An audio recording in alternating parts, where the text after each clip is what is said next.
Eh, Rapat pertama, habis itu dipanggil lagi, kita bahas tentang percepatan untuk transisi energi. Kita mau bangun solar panel yang satu desa itu 1 sampai 1,5 gigawatt. Jadi ke depan itu kita akan bangun kurang lebih sekitar 80 sampai dengan 100 gigawatt. Itu yang tadi kita bahas teknis. Yang kedua kita juga bahas tentang beberapa perkembangan terkait dengan kelanjutan daripada Freeport. Saya dipanggil untuk ditanyakan tentang kesepakatan, dan tadinya awalnya kan kita sepakat untuk penambahan saham 10% Freeport. Tapi tadi berkembang negosiasi yang insya Allah katanya lebih dari itu. Nah, saya diminta untuk bisa melakukan komunikasi percepatan, dan kalau itu sudah fix, insya Allah Freeport akan kita mempertimbangkan untuk melakukan kelanjutan daripada kontrak. Dan sekarang kita tahu bahwa kondisi di Timika, di underground itu ada terjadi longsor, dan saya sudah melaporkan kepada Bapak Presiden, dan tim kami sudah ada di Timika sejak beberapa hari yang lalu. Nanti kita menunggu laporan perkembangan terakhirnya, tapi orang di dalam masih dalam posisi terjebak dan belum ada informasi, dan proses pencarian masih tetap di dalam. Pak, soal operasionalnya akan tetap jalan apa gimana Pak? Karena Gimana? ini kan masih ada yang terjebak dan masih longsor, ini operasional penambangan tetap jalan atau berhenti sementara? Sekarang berhenti sementara. Semua fasilitas personil semua lagi fokus untuk bagaimana menangani bencana yang ada di sana. Ya, Pak, soal SPBU panel itu Pak akan melibatkan investor asing nggak? pasti. Karena solar panel 100 gigawatt itu kan cukup besar.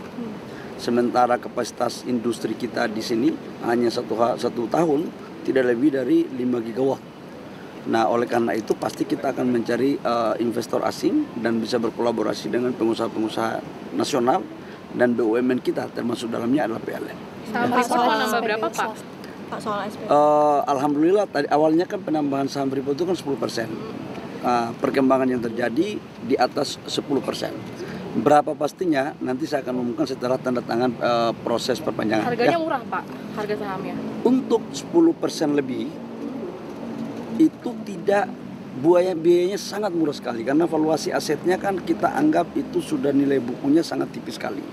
Tetapi itu kan terjadi untuk sampai dengan 2041, dan sekarang perhitungannya lagi di jalan. Target pembelian saham rampung kapan Pak?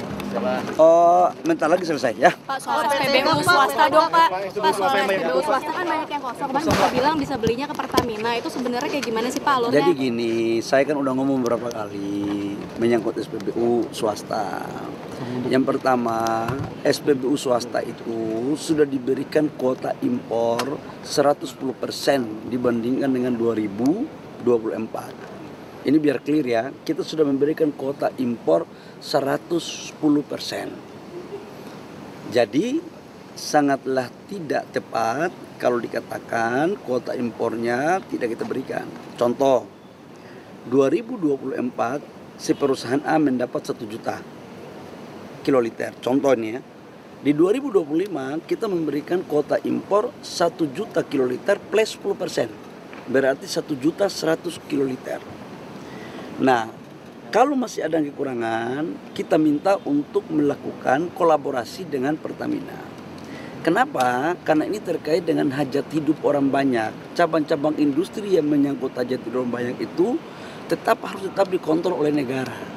Supaya apa? Semuanya baik. Ya, gitu ya. Gimana Pak caranya Pak?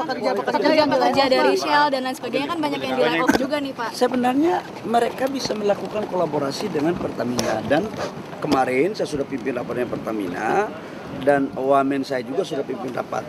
Tapi nanti saya akan mengecek perkembangan terakhir dari tim yang kemarin saya bentuk untuk mengatasi. Ya. Berarti sampai akhir tahun